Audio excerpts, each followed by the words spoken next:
From a flightless simulator at Ferris Air to a momentous meeting in an alley to the complex mind of an architect to every far sector in space and to the brilliance of the central power battery on Oa. This is the podcast that covers the adventures of all of your favorite ring slingers.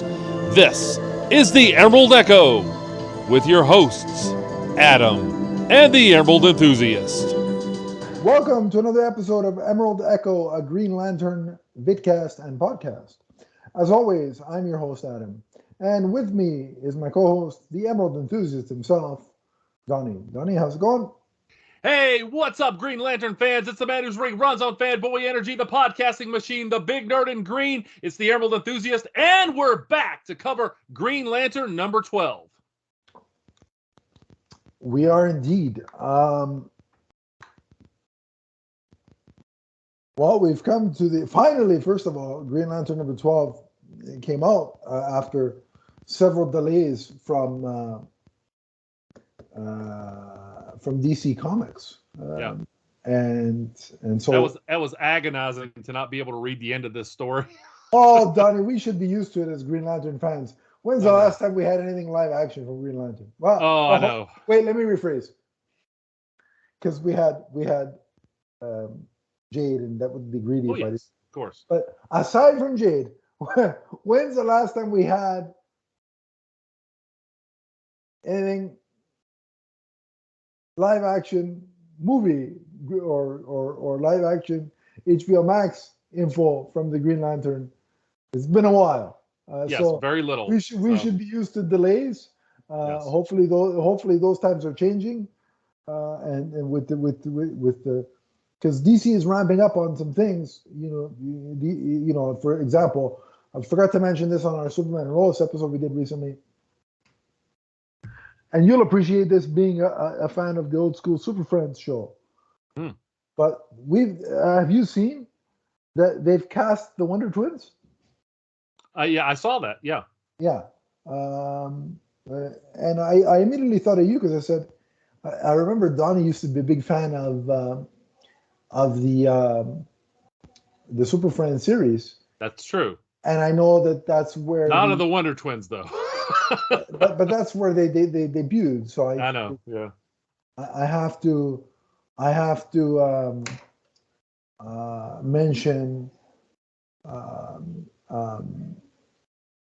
mention that for Donnie. But it's worth mentioning. The main guy they've cast is KJ Apa, who is from Riverdale. Mm-hmm. He's going to play. I don't know what the boy's name is. He's going to play Zan. Yeah. Zan. And an actress by the name of Isabella May. She was in 1883, which is the Yellowstone prequel, which takes place 100 years before I was born. Just want to throw that out. She's going to play, I think Jaina? Jaina, yeah. Yeah. Zan and Jaina. Yeah, so that's happening. And it starts filming apparently this summer in July, thereabouts. So did they mention, is Gleek going to be in it? They haven't mentioned, but okay. But I will say, I've never seen this Isabella May before. Okay. Nico Caruso, who's been on our show, has said that she's a really good actress. He's seen her in that I guess the 1883 Yellowstone prequel. And I will say, just the first time I ever saw her, but when I read the announcement, Isabella May now, Donnie, just in case it was on the list. So how long was that before you mentioned the Multiverse Wives list? Well, that was clocked in at 4:04. So, I mean, if this is a drinking game, our listeners would have, viewers would probably have liver failure at this point. But no, look, my stance on the Wonder Twins film that they're doing on HBO Max, look, I'm not going to say that my collection is full of Wonder Twins material. It's not. I watched reruns of the Super Friends show. I enjoyed it, and look, I'm all for opening and expanding the tapestry of the live action DC universe. If they want to make a fun adventure comedy and they want to do it as the Wonder Twins, go for it. I'll check it out on HBO Max. I'll give it a shot. I mean, Yeah. As long as they're not as ridiculous as they are on Super Friends, I'll give it a chance. I'm going to be honest. I'll give it a chance. Like I've watched a lot of things, that weren't necessarily for me, but I gave it a chance, and so. But it's important because that's another avenue for certain people to come into the live action DC universe. So any success for a DC property is a win for all the characters in the company. And I think that's cool. So bring it on, I say. I know there'll be people online saying, "Who asked for this?" and "How can this get cast before a new Superman movie?" and all that jazz. But hey, listen, the more DC properties that go into production, the better we're all for it. And I truly believe that, again, it seems like DC Entertainment is starting to ramp up their production on stuff, and that makes me happy. It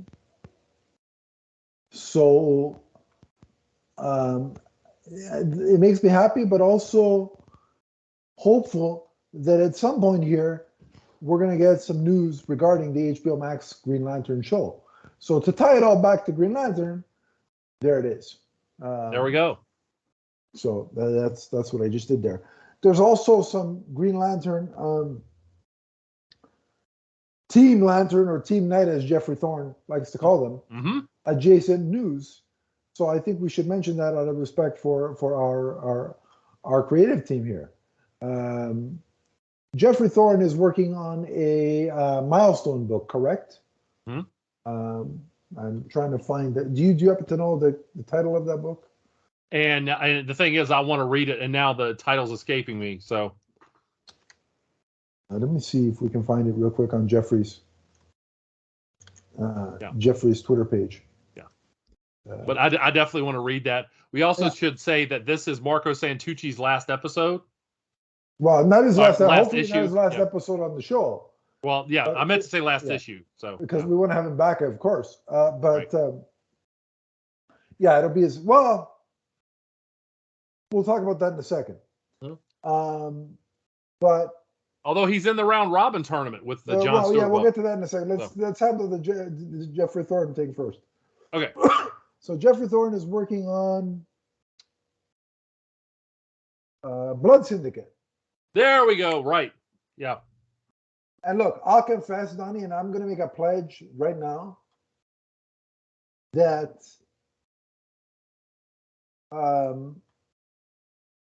I'm not familiar with Blood Syndicate or most of the milestone characters. But I'm going to make a pledge that we need to start reviewing the newer stuff that they're putting out. I'm with you. So yeah, it looks good. And I mean, if it's Geoff Thorne, it's got a really good shot of being good. Definitely Geoff Thorne, but we're going to definitely review that. But I'm talking Icon, I'm talking Static. I definitely want to go into those and give them their due. So that's a pledge we'll make. Yeah, maybe, who knows? Maybe after this recording, that's one of the episodes we'll schedule. Who knows? I mean, the audience won't be privy to what we schedule, but that could be one we schedule. So if they want to know, make sure you subscribe right here. And keep listening and watching. That's how you're going to find out.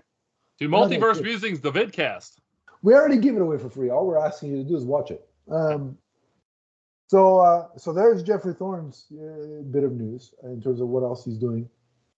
And then with Marco Santucci, you mentioned that this is his last issue of this iteration of Green Lantern. Yes. But he's got a couple projects in the works. He is working on, or he is in the round robin Um, and his Green Lantern title is called. I should have really had these names. And it's that Green Lantern title has survived. It's in the semifinals. Yeah, it's a shame that the Alan Scott one did not. Yeah, I know I was a little bit. Well, okay. I'm going to be brutally honest. To be fair, the Alan Scott book lost to Superboy. Mm. So if anything has to be the Green Lantern book, it should be another Superman family title. I'll say that. I understand. I was just not only was I disappointed that Alan Scott's title lost, but Skylar Patridge was going to draw that. Yeah, I'm a big fan of her work. I totally and listen. In my voting, I voted for Green Lantern. I'll say that. But if something other than Green Lantern has to win this round robin, I want it to be the Superman title. I voted for the 2 Green Lantern books and the Flash book because it had Green Lantern characters in it. That's what I voted for too. Yeah. I'm sure everyone is shocked. But like I said, if something other than Green Lantern is going to win, I want it to be either Superboy or the Kid Flash book. But Green Lantern has moved on, and it's called the book is called Green Lantern: The Light at the End of Forever. It's written by Cy Spurrier and with art by our favorite Marco Santucci. So the next round of voting begins on Tuesday, April 19th. I'll make sure that Donnie has this episode up before that date so that when you're listening, vote Green Lantern. Vote Green Lantern. And vote on DC Universe, Instagram, and Twitter. And sign up for, make 45 Twitter accounts. And instead of hashtagging nonsense like restore the Snyderverse and all the BS like that, vote Green Lantern, please, for the love of God. Right. If you're going to do something on Twitter and it involves hashtagging that nonsense, forget about that and do something constructive and vote that and vote for something that might actually happen. And that's Green Lantern: The Light at the End of Forever. That's my plea to the listeners. So do that so we can see Marco Santucci's fantastic work on Green Lantern continue. But in other Marco Santucci news, he is working on so basically starting in June, DC is putting out a series of Black Adam one-shots related to the movie starring The Rock. And he is working on the Black Adam Hawkman issue, which is the first issue that's coming out of these specials, one-shots. And he's working on the backup feature, which features Adriana, which is the wife of Black Adam, who would become in the comics, I think, is known as Isis. Correct?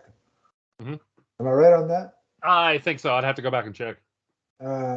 And in the movie, Donnie, in the Black Adam movie, Adriana is being played by Sarah Sashi, I think is the way you pronounce it. And in case anybody was wondering, she too is on the Multiverse Wise list. So we got 2 mentions in 10 minutes. Yeah. Who knew? Who's shocked? Who's shocked by that? Absolutely nobody. I'll tell you that's who's shocked by it. But that's the news. Team Lantern is doing other things. There's a tease, hopefully, of more, at least from Geoff Thorne involved with Green Lantern. But we'll get to that when we get to that. Let's talk about this fantastic issue. Okay. We've been waiting for a year for this, haven't we? Okay. Really? So this issue is called Nova Lux. That's your dad joke of the day. We've been waiting a year for an issue 12. Come on. That was pretty. So that's pretty. Go ahead. Nova Lux. This story again. That translates to new light. So one of the things I want to call out here too, Mike Atiyeh, who I'm sorry if I've butchered your name in the past. I want to say he's also leaving the book. He's the colorist, right? He is the colorist. The colors in this series are amazing, and this issue in particular, very complicated panels. The color in this is outstanding, and it's one of the reasons why I like this run so much. He was up to the task, and really, in a Green Lantern book, if the colors are bad, it can really sink the book. That's very true. But I just want to say thank you very much to Mike Atiyeh for his outstanding work on this. So let's talk a little bit about the narrative. Agreed. Go ahead, sir. 100% agreed, yeah. Okay. After the chaos of John Stewart using his Godstorm powers to stop the Anti-Guardian, we see the personification of the Source is able to help him channel those energies into resetting the Green Lantern Corps. I want to call out one of my favorite panels in this is when the Source shows up. And by the way, just outstanding penciling work on this.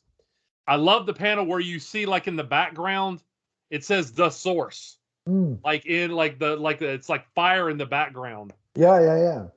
And for a godlike character, I love the way this was rendered, and I love the way he spoke too. It reminded me of the whole fire thing. I kind of got biblical with the whole, burning bush kind of deal. Well, this is definitely a, godlike character. And when I say he, just because it looks male, he says... but do you realize who that looked like? Go ahead. Or maybe I'm reading this wrong. Mm-hmm. But didn't that look like Jack Kirby to you?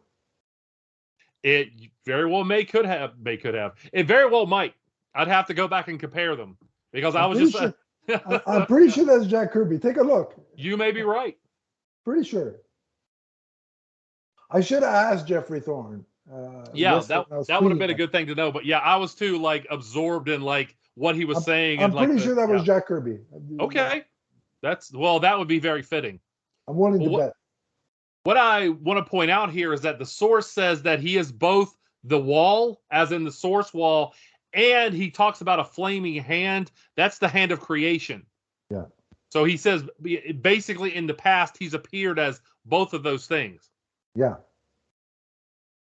So, important point here. We see that what John's mission here is to utilize the Godstorm power to stabilize the spectral energies with the magical. Right. And he says that. So back on Oa, we see that Martian Manhunter says he's sensing this gathering power. And he says he's never experienced psychic resonance on that scale. And the Flash says it feels a little like the Speed Force. So I like those 2 points to give you an idea using past DC lore of what we're dealing with here. Yeah, to have sort of like a framework of what's going on. Because if they just talk about things with no frame of reference, it's like, oh, all right, sure, all right. But saying the Speed Force, right? If you've been reading Flash for any length of time, or you kind of get a sense of what the Speed Force is like. And even, if you're watching different adaptations, be it animation or you can kind of get a feel for what the Speed Force is. And so you can kind of equate that to what's happening. Man, I'm looking at this now. You're right. That could be Jack Kirby. All right. I wonder, is that intentional or is that a happy accident? But either absolutely, way, well, considering he's dabbled with the New Gods in this arc, right? And Jack Kirby created the New Gods. I'm gonna say that was intentional. That's a good catch, man. Could be. Now, Geoffrey Thorne could watch this episode. If he still wants to watch these episodes, he might, and say, "Well, this guy's an idiot, and he's completely wrong." And that's cool if I am, but just what I assumed when I was reading the book and looking at the imagery. So we see that the energy starts to gather back on Oa, and I want to call attention to one of my favorite panels here too. Right. Hal Jordan says, "I'm starting to feel this power," and all of a sudden he's able to reforge his ring, comes back to him, and the sound behind him, that's a sound flash that Green Lantern fans love. Much like, that means something to Green Lantern fans, much the way that like X-Men fans like Snikt or Bamf. That means something. When we see a lantern, when that word is there, it means that they're charging up and they're getting ready for business, You could even hear that. I remember you could even hear that sound in the movie, like when he would. I love seeing that sound because it really conveys the type of gathering. For Batman energy. fans, we're used to seeing sounds from the '66 show. It's boof, bam, pow, and all that. Yeah. But yeah, it's the equivalent of that. I get it. Yeah. But it's amazing, what Geoffrey Thorne did with Hal Jordan. Considering 12 months ago, the internet was telling me that he hated Hal Jordan and was going to kill him and all this nonsense. Hal, he certainly looks pretty spry for a guy who was supposedly killed in issue #1 by Red Lanterns. Yeah, it's amazing, isn't it? The internet. Yeah. So, with the help of the Justice League, roughly 600 Green Lantern rings are exposed to this energy and they have their power restored. And another thing that I want to say here, talking about Hal Jordan, for, all that's been said about, Geoffrey Thorne doesn't like Hal Jordan. Boy, does he know how to write Hal Jordan dialogue. Listen to what Hal says here. He's like, people think that our rings are just weapons. He says they're more. They're part of us. And that's true. We've seen that at countless points in Green Lantern mythology, that they use them in ways that don't have to do with weaponry. Yeah. These are extensions of their minds. And I like that Hal Jordan is the one who pointed that out. Yeah. So, excellent writing by Geoffrey Thorne there. Agreed. So Jo is another one who she is repowered, and actually I like this, temporarily has on like a standard Green Lantern costume, including the domino mask. Yeah. I thought that was cool. Now I didn't want her to keep it, and she didn't, but I thought it was cool seeing her. I'm like, that's nice. I get what he's going for, but it's like, can we have her normal look back? Because I kind of like that look. Oh yeah, I like the fact that it's unique, So, and Hal Jordan also points out to her that his ring, he says it's like my original ring, not the one connected to the Cosmic Grail. And Jo's new ring obviously would be connected to this new power. Yeah, now she's part of the core for real, because right. And they're calling this, by the way, the beacon. They don't refer to it as a new central power battery. Yeah, it's like this big ball of energy. So we also see something that for me just never gets old. They speak the oath again. We haven't seen that in so long. It's true, yeah. But I love, when they start speaking the oath, that just never gets old. That was awesome. It was an awesome moment, yeah. Now, there's a few wrinkles here. Some of the Green Lanterns don't get their rings back, and some of them are turned into members of other corps. We see that Badge is a Blue Lantern, and Iolande is a Star Sapphire. And she doesn't seem to be pleased about it either. Yeah. What was your take on that? Well, does she become a Star Sapphire, or just in general? Well, that in general, just that we see other lanterns created from the beacon. Well, I like the fact that, because it's cool because it changes things up. So it kind of subverts your expectation, because once you see what happens to Hal, you're assuming, okay, everybody's just going to go back to the way things were, and everybody's going to be happy, and let's sing Kumbaya in front of a campfire. But the fact that we see, she gets the Star Sapphire, what is it, Chip? What the hell is his name? Badge. Yeah. Badge. Badge. He is a Blue Lantern, right? Which I like seeing the Blue Lanterns because they remind me of the Leaf uniform. It's ironic that that's Hope, because that's what Leaf fans have to have every year around April and I hope that we see more than 5 games in the playoffs. Anyway, I'm not gonna go there because then I'm gonna get mad and turn into a Red Lantern. But so no, it was cool to see, like, at the very least we're getting all the other core kind of at least through one individual or another, have a resurgence, a reformation. Mm-hmm. I thought that was very cool because I liked those concepts from the previous iterations of the book, the title, and I wanted them to kind of sort of still exist. Yeah. And so I'm glad that they do. Likewise. And yeah, and I like the fact also the Star Sapphire costume looked good. I've talked in the past about how I didn't like the bikini design from about 15 years ago. I thought that looked kind of ridiculous. This looked like a uniform, so I like the way it was drawn. On one of my Multiverse Wives, I enjoy it, but well, yeah, that's yeah. But fighting in an interstellar war. Look, Blake Lively would look killer in that thing. Let me just throw that out there. Yeah. But my point but remains. You're right. In terms of they look ridiculous. In terms of the comic, right? Yeah. Like fighting in interstellar battle doesn't make sense. Right. And in live action, you couldn't make that movie and have them in that outfit because there would be a wardrobe malfunction every 5 minutes. Right. And then you'd have to put it on, HBO. Right. So. Yeah. So we see that Simon Baz is one of the characters that doesn't get a ring back, but he seems to have some kind of new power manifesting. Now, I don't know if this is related to Emerald Sight. Remember at one time that was a power that Simon had? Yeah. But he's able to communicate with the spirits or the remnants of the rings. He's the Lantern Whisperer. That's a good way to put it.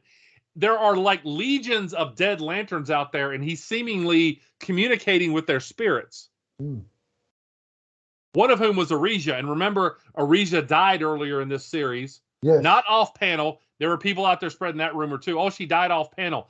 We saw her floating in space. Come on now. She's dead. Yeah. Right. Well, she was. Yeah. Reading comprehension. Get good at it, people. Okay. The internet has proven to me that people don't read. Yeah, exactly. So, let me rephrase. Twitter has proven to me that people don't actually read. Yeah. So now at this point, most of the universe is assuming that John Stewart is dead. Right. And it turns out, again, he is with the Source at this point. The Source actually says he's in direct contact with him. And I like this idea of, John Stewart trying to pour out his power and being drawn as a black and white sketch. I really liked that little touch there. When, did you notice that? Couple of panels. See if I can find those. Yeah. That was just a brilliant, little idea of, kind of having. Let me see if I can put these right up to the camera here to show everybody. Now, if you're just listening, you won't be able to see this, obviously. But I really liked how that looked. Yeah. Yeah, I mean. Those colors, yeah. Yeah. I mean, it's different. When's the last time you saw something like that to, represent that, he's kind of drained of all the energy within him? Yeah, that was pretty awesome. That was, I thought, I was very concerned that it might be the end of John Stewart for a bit there. What's going on here? I'm glad that it wasn't, because I want to see more of John Stewart. And so I certainly want to see a continuation of this series. But no, in terms of that moment, I was concerned, oh, he's drained of his, what's he going to do now? What can he possibly be? And right. Thankfully, it wasn't the end, obviously. Another question forms in my mind, and obviously Geoff Thorne can't answer this for us, but we hear about all these characters dying. You mean you haven't asked him yet? I could ask him this, but he won't know the answer. Dark Crisis. Okay, how is John going to die? Because the Source, talks about John's ascension, and that basically he's kind of unkillable. So it'll be interesting to see how this character's handled now. But is he actually going to die? That's just it. I don't know. Maybe, it could be a situation of he doesn't present himself in the moment. Mm-hmm. Maybe his coffin is on the cover to kind of fool people. It very well could be. Like when they say the Justice League is gonna die, are they really though? Well, one of them is supposed to survive. We don't know which one that is. Right, but I'm talking about death because Well, now I could be totally talking out of my rear end here, but hear me don't out put that this. on the camera, please. No. I keep it clean. But you know, my kind of theory is, I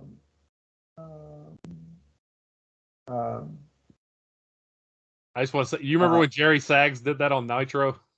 yeah. Oh God, please. Anyway, but the my theory about Dark Crisis is that they'll seemingly die, or some of them, won't be around temporarily. But come 7 months from now, the Justice League will be back. Like when Joshua Williamson says, after Justice League 75, the Justice League is gone for a while. I believe that. Mm-hmm. And I believe they'll be gone for about 7 months, the duration of Dark Crisis. It could be, yeah. All I know is I'm happy for Joe to get some of the spotlight. I'm fine with that. Or like you suggested in an earlier episode, maybe it's a case of the Justice League we saw in Future State finally assumes the role of the Justice League. Mm-hmm. But again, Batman is continuing. The Bat books are continuing. The Superman books are continuing. The Flash is continuing. Unless by issue 7, by the solicitations for following Dark Crisis, suddenly show me a Batman book, that Jace takes over the main Batman book. Joe takes over the Green Lantern book. Wally's already the Flash, so that doesn't have to change anything. What's her name? Yara Flora takes over the Wonder Woman book. Unless these characters assume the main titles of their mantle, I don't think the death is going to stick. Maybe the next generation that we saw, like I said, in Future State, does take over. And it's a case of when they come back, through however means, they're like, it's your time to be the Justice League now. They pass the baton, but they continue in their own solo thing. That I could see. But by no means do I think these characters are dead and going to stay that way. So I don't know what that means for John Stewart, given his present situation. But maybe because it's not like he presents himself, like a resurrected Jesus says, "Hey guys, look, I'm back." Nobody knows. They all think he sacrificed himself, right? Mm-hmm.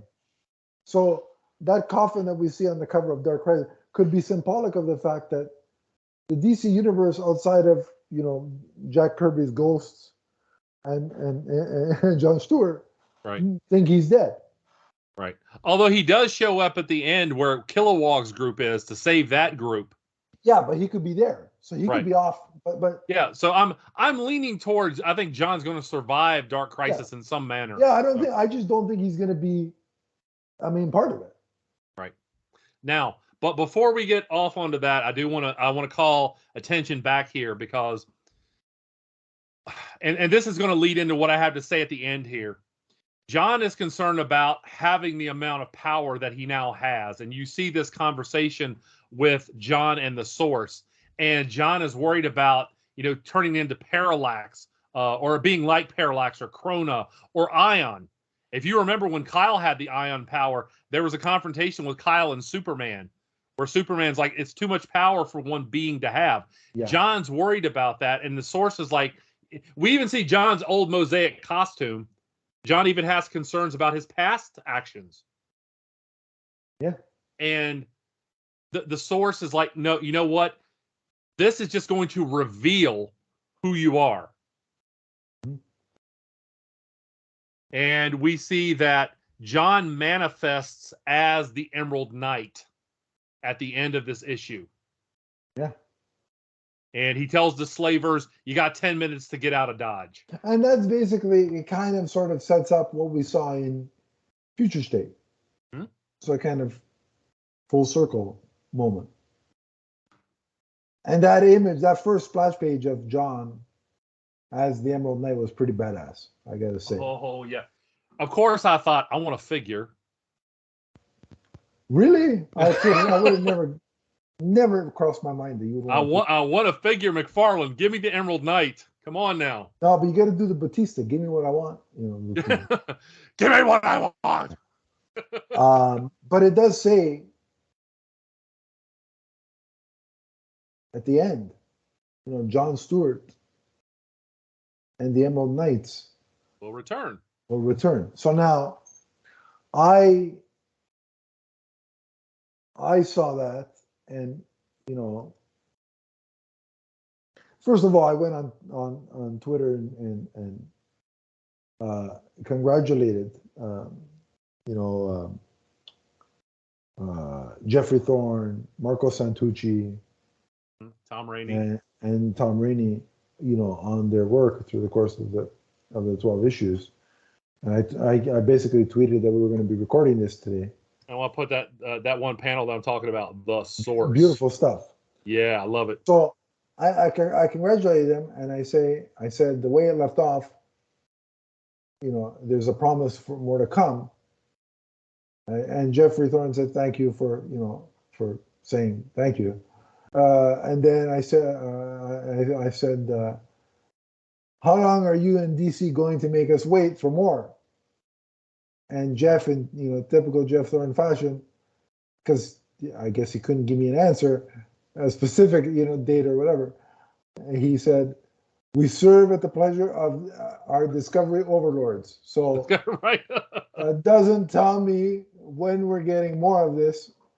So to which I replied, I'm giving them till the end of Dark Crisis.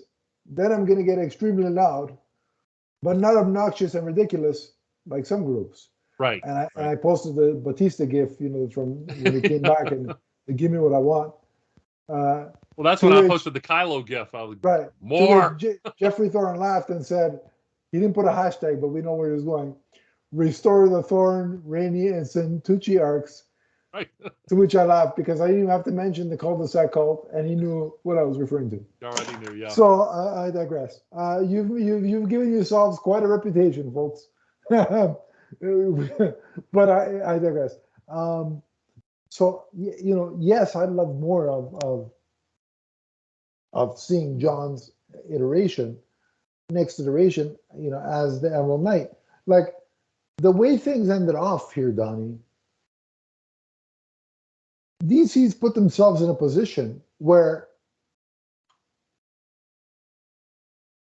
we could have an Emerald Knight book written by Geoffrey Thorne, sure, and a Green Lantern core book with all the other lanterns here.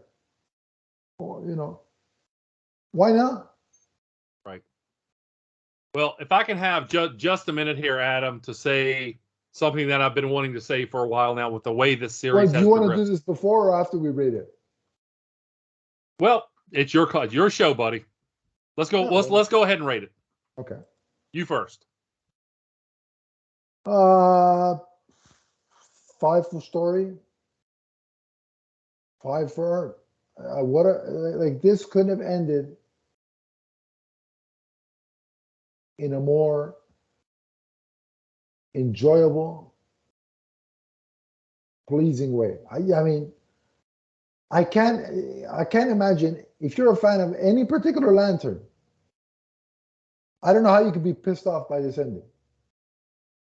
Like if you're pissed off by this ending, you're just you got to be a miserable person, because Hal Jordan comes off and he's back in his original. He's a Green Lantern again. Joe is still Green Lantern. Simon is the Lantern Whisperer, apparently, but that's cool. So, we've gotten the Star Sapphires back in play. We've gotten the Blue Lanterns back in play. How could you be disappointed or angry with this ending? I don't get it. So for me, it's a perfect on both fronts. Likewise, I'm going to echo those sentiments. 5 and 5. So Geoffrey Thorne can officially now, what he can do is, he can get a towel, put a piece of gum in his mouth, and spit the gum in the air and spat it in the, like Mr. Perfect, because he delivered truly right. a perfect. There wasn't an issue in this 12 that I was disappointed with. I enjoyed them all. Well, that feeds into what I want to say. When we had Geoff on the show, he talked about the reason he took this project on is he wanted John to have his own story. Yeah. Now, when you think about the other titular lanterns, Hal Jordan, you can automatically think about stories, Hard Traveling Hero, Emerald Twilight, Sinestro Corps War. When you think about Kyle, there's A New Dawn, A Hero's Quest, The Power of Ion. When you think about Guy, he had his own series, the Warrior series. Yeah. Even Joe, she had 12 issues of Far Sector. Yeah. They all had their own stories. Unfortunately, with John, a lot of us Green Lantern fans, we are well aware of the Mosaic storyline, but why that can't be promoted anymore. And unfortunately, that was a good story. I don't blame DC because of the actions of the writer there. Sure. We all know about that. But now Geoffrey Thorne has come in and taken some of the threads of that story and given us something updated and powerful and some amazing character development for John Stewart, a character that, in my opinion, was long overdue to have his own story. Absolutely, yeah. So Geoff and Marco and Tom and Mike, everyone who worked on this run of Green Lantern, I just want to say thank you, because I think that this is something that now we can point at, oh, by the way, John's story, John's time, we'll talk about the Emerald Knight. Yeah, and the beauty of this is, just to go back to my experience, my first brush with Green Lantern was Justice League, the animated series. So when I saw Green Lantern, it was John Stewart. And then when I wanted to get into the Green Lantern series, remember when my friend recommended Green Lantern, I said, "You mean the guy from Justice League with the ring?" Right. And he's like, "Yes, but no. Same character, different person is Green Lantern." So I started with the Green Lantern that was current in that period, which was Kyle and then Hal. Right. Now, somebody that watches Justice League the cartoon, and let's say that's their, let's say a parent for who's a DC fan puts a young Justice League on for their kid, right? Mm. And their kid loves the appearances of John Stewart in that show. Now they can go, I want to read comics with that guy. Now they have it. Right there. Exactly. Whereas I didn't know you at the time, so I can't say, I couldn't, let me call Donnie and see where the hell I can find a John Stewart story. Right. That wasn't available to me. So, right. But now, young kids discovering Green Lantern through Justice League the Animated Series can follow along in a story that leaves it open for continuation, but also has a clear beginning, middle, and end. Mm-hmm. But they can follow along with John Stewart's journey in the comics, coming from the animated, if they come from the animated series. Right. I mean, again, there are other points like, the destruction of Santucci. And there, John had some great moments like, with the Venditti run, but again, with the Four Corpsmen. But this is his story. Right. And like also, you say, an easy point to start with. And also, Donnie, you gotta understand that, the youth, and I sound like I'm 75 when I say this. Them youngins! The youth of today are some of the laziest people I've ever seen, because God forbid you require them to do any research. It's like, what? So, to have them go search out those stories where, now via DC Infinite, they want John Stewart. If they search John Stewart, I'm sure this will be one of the first stories to come up. So it's literally right there for them. Right. So, whereas again, we talk about if somebody heard about Mosaic, you can't I didn't even find know what that was until you talked about it. I'm like, right. You can't find that again because of the actions and then of you the told me writer. the whole situation was. I'm like, okay, I get it. Right. Why? Yeah. And so that, but that, I mean, that creates a problem for somebody who's trying to learn more about John Stewart. Yeah. And now, again, you can point to the Emerald Knight. By the way, regular variant cover. Of Find course. these at your local comic store, or you can buy them on Comixology. And I highly recommend that. I do too. Yeah. So well done to Team Lantern, Team Knight, as Jeffrey has dubbed them. We thoroughly enjoyed this, all the way through. And just for this episode, I'm not even going to ask where Kyle is. It's okay. It was so good. I'm not even going to ask where Kyle is. That's a kind of backhanded way of doing it. You still not even going to do it this time. Next episode. Well, he's alive though, so that's good. Well, yeah, he wasn't with wasn't with the other the lanterns that the spirit lanterns. So, but look, we hope that ending can come to fruition and we can see more. So, DC, get on that. We hope that the Green Lantern title that's still standing in the DC round robin wins, so we can see more of Marco Santucci's great art with the Green Lanterns.